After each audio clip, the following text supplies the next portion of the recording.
Vamos a conversar ya con el doctor Eliseo Paredes. Él es abogado constitucionalista. Doctor Eliseo Paredes, muy buenas noches. Lo saluda Mercedes Morocho.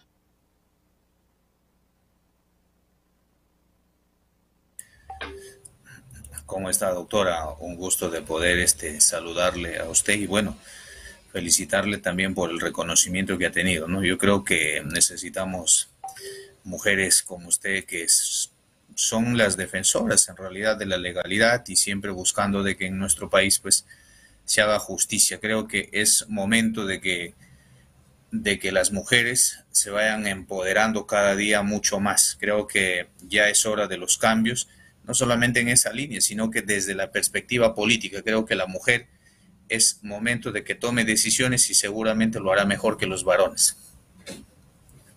Muchas gracias, doctor Eliseo. Vamos avanzando en todo, pero sobre todo, como yo digo, es que debemos de tratar de encontrar una verdadera justicia en todo. Nadie va a querer que caiga un gobierno, eso es evidente, doctor Eliseo Paredes, y quiero que usted me diga cuál es su sentir, porque usted como un abogado constitucionalista reconocido, trae esa voz del interior del país. Cada vez que lo entrevisto digo eso, porque quiero que usted me diga cómo es que se siente estar lejos de la ciudad de Lima y entender que cuando debería de llegar el Estado peruano al interior del país, escuchar esas voces con esos consejos de ministros descentralizados, lo que nos llega a nivel nacional son estos audios nauseabundos de corrupción, porque tenemos que decirlo, ¿no? No estamos hablando de otra cosa que dinero y son audios de una gran corrupción.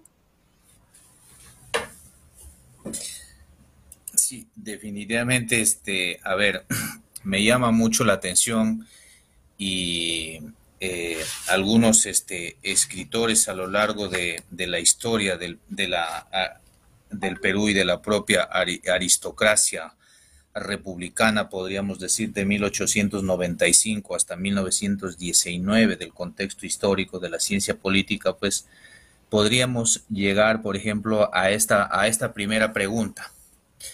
Y lo tomo en ese contexto, por ejemplo, en qué momento, no voy a utilizar el término que se ve, sino en qué momento se fregó el Perú. ¿Se jodió el Perú? Ay. Pues se jodió el Perú, definitivamente. Hemos vivido 300 años dominados por los españoles. Definitivamente entre 300 a 400 años. Y no hemos aprendido de esos errores. ¿Qué es lo que hemos logrado? Nada. 200 años de vida republicana y seguimos cometiendo los mismos errores. Y decimos de los errores y de los errores se aprenden, sin embargo, de los errores no se aprende. Miguel Ángel Cornejo decía lo siguiente, de que solamente se aprenden de los éxitos.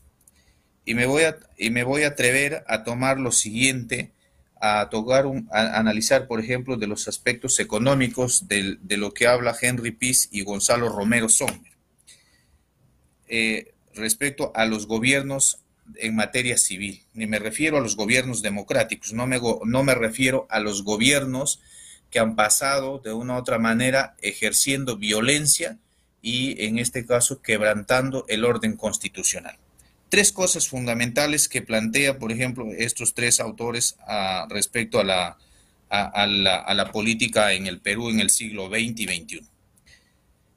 Y ese es lo real que tenemos y no queremos muchas veces aceptar. Los rasgos característicos, por ejemplo, de los gobiernos civilistas. Uno es liberal, en tanto es ausentista. ¿Y por qué me refiero a este punto? De que los problemas que viven las grandes mayorías les son ajenas. Definitivamente no le interesa a los gobernantes los problemas que pasa en el Perú profundo, como lo llaman, porque hoy escuchamos el discurso del Perú profundo. Entonces no les interesa. Las pocas obras son hechas, sobre todo en las ciudades. Tenemos un gobernante que es provinciano, que es de la región Cajamarca y es una de las regiones más pobres del Perú, a pesar que tiene miles de millones de recursos económicos de canon. Entonces, sí, no, por ejemplo, no están interesados en resolver el problema de la gente pobre, porque creemos que solamente creemos que el Perú es solamente el centro de la ciudad. Entonces, definitivamente ahí hay un problema que se tiene que cambiar. Dos, los gobiernos democráticos como el que tenemos es prudente en el gasto y busca el equilibrio presupuestal.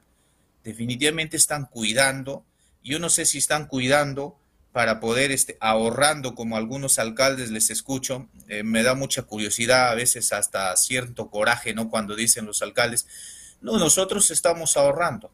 Y el gobierno dice, estoy ahorrando, están ahorrando en esos términos para sus bolsillos, para llenarse los bolsillos, pero no para beneficiar a la población.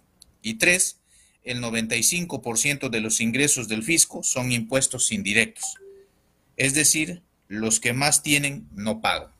Así, hasta en esa línea. Entonces, en estos momentos, por ejemplo, hay una situación, creo que lo mencioné, doctor, en algún momento, de que no entendemos, no sé si los gobernantes o sus asesores no quieren entender qué cosa dice la Constitución política respecto a los tres poderes. Y me llama mucho la atención, por ejemplo, cuando escuchamos el discurso y nos preparamos de la noche a la mañana, o sea, creando el tema del proyecto, por ejemplo, de la Asamblea Constituyente que finalmente se terminó archivando. Para eso sí somos muy rápidos, pero para resolver los problemas del Perú profundo no nos interesa. Entonces, en ese Doctor contexto, por Eliseo. ejemplo, planteaban, para terminar esta idea, doctora, planteaban, por ejemplo, una asamblea. Sin embargo, cuando el Ministerio Público quiere investigar al presidente de la República, ahí sí al toque saco mi constitución, ¿no?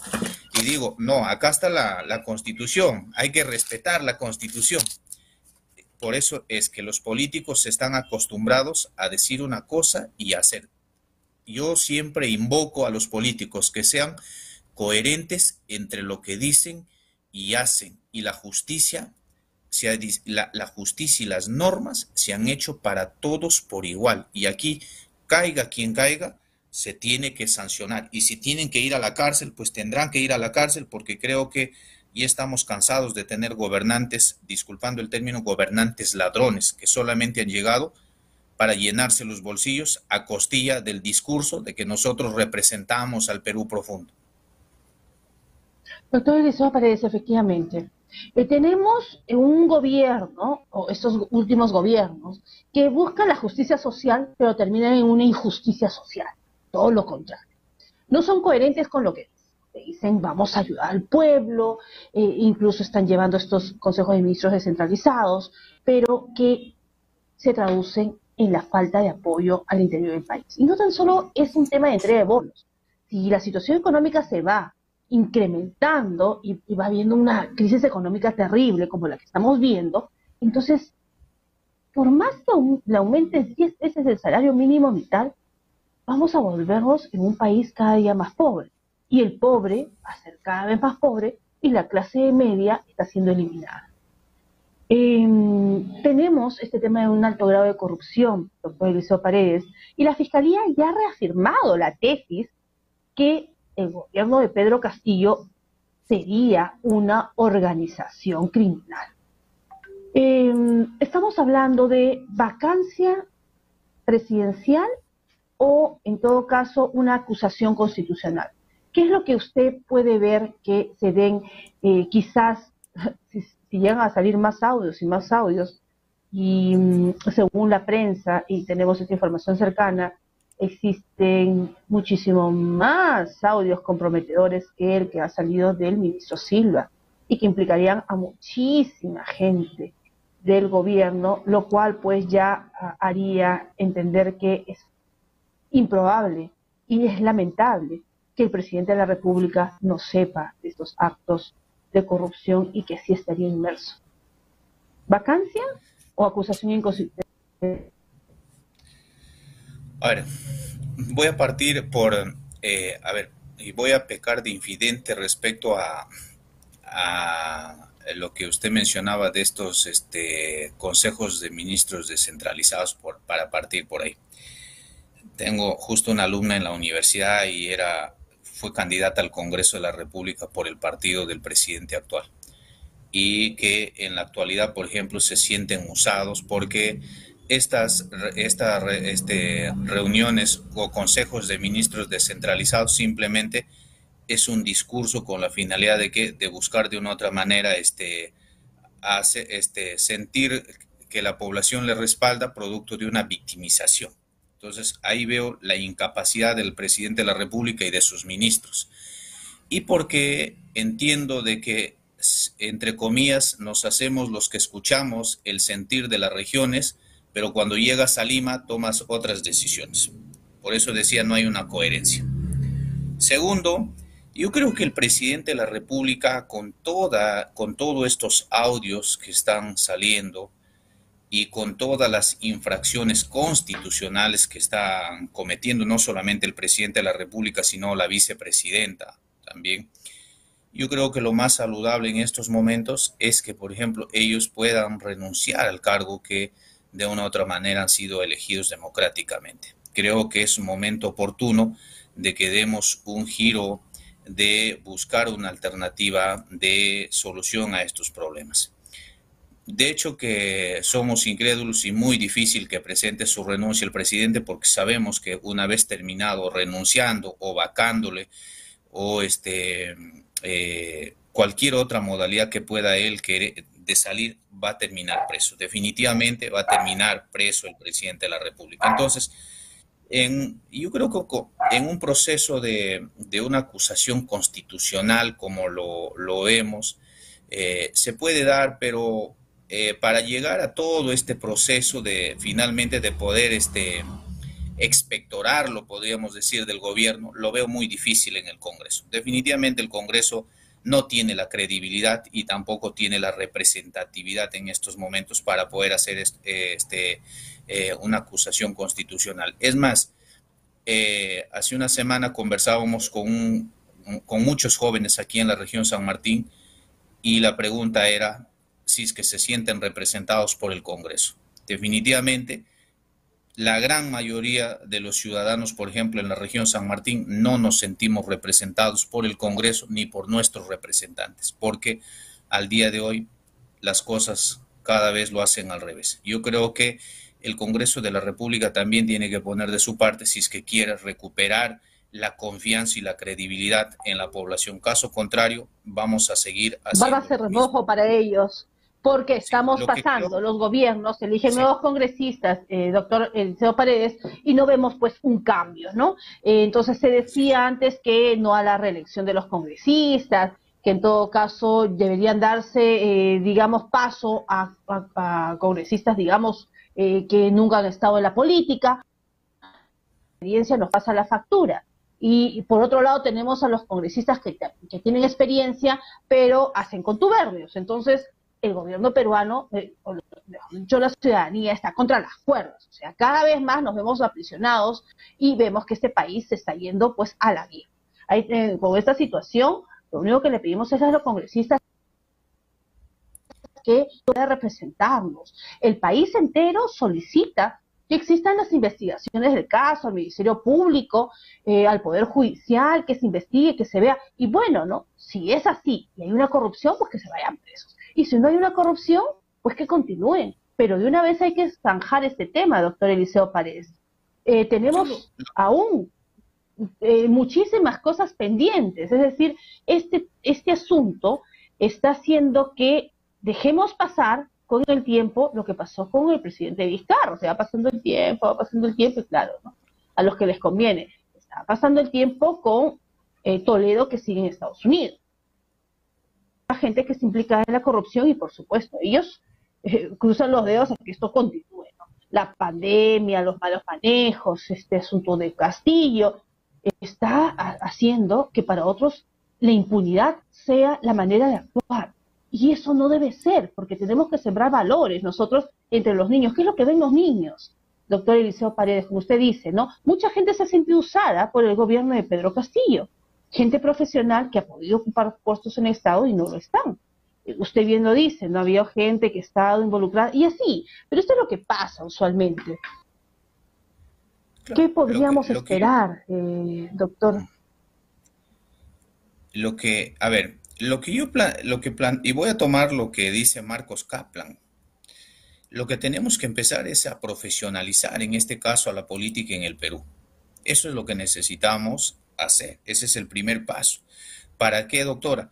Para no tener más congresistas, como por ejemplo, que plantean cambios del símbolo patrio, como de la bandera del Perú. O sea, yo no entiendo, o sea, tal vez no tienen nada que hacer, digo así en esos términos, los congresistas, para buscar algún otro proyecto, o como por ejemplo plantear el proyecto de declarar de interés nacional al yonque en el Perú. Yo no entiendo, o sea, para eso pagamos los peruanos a los congresistas, o como por ejemplo el día de hoy leí el proyecto que ha presentado un congresista de la bancada magisterial respecto a la remuneración del presidente, cuando el presidente de la República dijo que iba a vivir con el sueldo de docente, con sus 5.000 nuevos soles, y ahora están planteando de que gane mucho más. O sea que como presidente obviamente debe ser el quien gana por encima de todos los funcionarios. Pero en un momento en que estamos en estas circunstancias atravesando el país, no podemos estar planteando estos proyectos. Respecto al tema de corrupción, sí me preocupa porque desde la época podríamos decir, desde el gobierno de Fernando Belaúnde Terry, que es el gobierno democrático, que bueno, entre comillas dicen que ha sido uno de los mejores, sin embargo hay una historia que no todos lo saben, de varios millones ahí que se han perdido. Luego viene Alan García, viene Fujimori, y de gobierno en gobierno vamos con el tema de corrupción. Creo que es fundamental, por ejemplo, doctora, de que los ciudadanos pues puedan hacer uso de la ley 26.300, la ley de derechos de participación y control ciudadano. Esto es lo que siempre yo ando recomendando a todos los estudiantes y en diferentes lugares, en los medios de comunicación, de que la participación ciudadana es importante. ¿Por qué? Porque en estos tiempos solamente nos hemos olvidado y a ese control. Solamente pensamos de que mi función como ciudadano termina el día que yo voy a sufragar. A partir de ahí me olvido y claro, y dejamos a los gobernantes que hagan lo que ellos quieren, pensando de que es su empresa o su chacra. La facultad de toda persona de intervenir activamente en el proceso político a través de los diferentes mecanismos o formas, con la finalidad de ¿qué cosa? De determinar o influir en las decisiones del poder. En todos los niveles de gobiernos tenemos que hacerlo. Tenemos que controlar el ejercicio, por ejemplo, del presidente de la República, de los alcaldes, de los gobernadores regionales. Somos el país que tiene la mayor cantidad de presidentes regionales denunciados por corrupción, con prisiones preventivas, alcaldes procesados, fugados, y sin embargo, todavía nos damos el lujo como ciudadanos de elegir a esos tipos de autoridades. A mí, la verdad, me sorprende y indigna en las regiones de que los ciudadanos no podamos elegir autoridades como corresponde. Y usted debe conocer, pues hemos tenido un premier, ¿no?, que creo que duró a las justas 2 días. No entiendo cómo la ciudadanía, por ejemplo, de Lima, lo han elegido a este señor. O sea, hasta ese extremo llegamos. Entonces, por ahí creo que el Congreso, en vez de estar pensando en el aumento del sueldo al presidente, en declarar al yonque como bebida nacional o estandarte del Perú, nos pongamos a trabajar, por ejemplo, en la reforma de los partidos políticos. Necesitamos reformar y necesitamos establecer reglas claras donde